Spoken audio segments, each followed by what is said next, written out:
ਤੁਹਾਡੇ ਲਈ ਲੈ ਕੇ ਆਈ ਹਾਂ ਬਹੁਤ ਹੀ ਜਲਦੀ ਬਣਨ ਵਾਲੀ ਰੈਸਿਪੀ ਹੈ। ਇਹ ਬੱਚਿਆਂ ਤੇ ਵੱਡਿਆਂ ਨੂੰ ਦੋਨਾਂ ਨੂੰ ਪਸੰਦ ਆਉਣ ਵਾਲੀ ਹੈ। ਜਿਹਦੇ ਲਈ ਆਪਾਂ ਲਿੱਤੀ ਹੈ 4 ਚਮਚ ਟੋਮੈਟੋ ਸੌਸ, चिली फ्लेक्स पावांगे 1 चम्मच, आधा चम्मच काली मिर्च, 1 चम्मच मिक्स हर्ब। फिर इन्हां नूं चंगी तरह मिक्स कर लवांगे। जे तुहाडे कोल रेडीमेड पिज़्ज़ा सॉस है तो तुसीं ओह भी यूज़ कर सकते हो।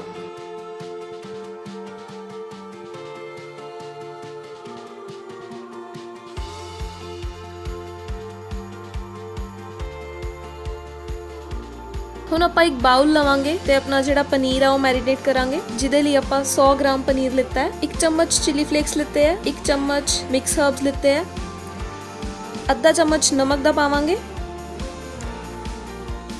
1/4 ਚਮਚ ਹਲਦੀ ਦਾ, ਅਦਰਕ ਦੀ ਪੇਸਟ ਵੀ ਪਾਵਾਂਗੇ ਆਪਾਂ ਇਹਦੇ ਵਿੱਚ ਤੇ ਇਹਨੂੰ ਚੰਗੀ ਤਰ੍ਹਾਂ ਮਿਕਸ ਕਰਾਂਗੇ।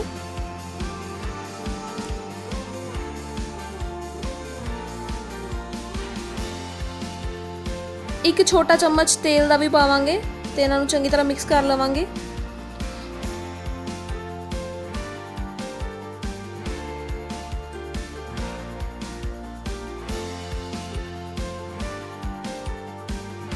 हुण एक साइड ते एक पैन लवांगे, 1 चम्मच तेल का पावांगे उहदे च। फिर उस तो बाद आपां इहदे च बरीक लहसुन ऐड करांगे।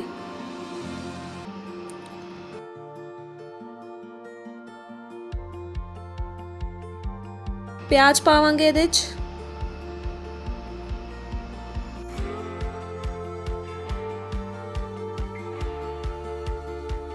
गाजर पावांगे।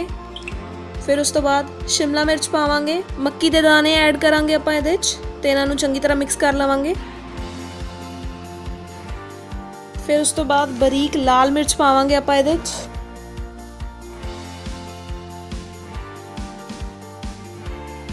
उस तो बाद टमाटर पावांगे,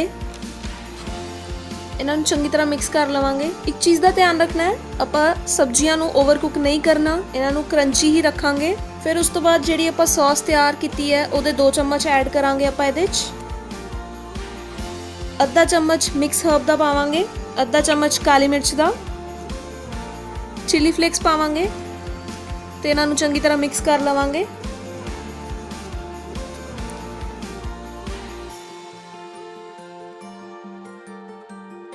एक चम्मच टमाटो कैचअप का पावांगे।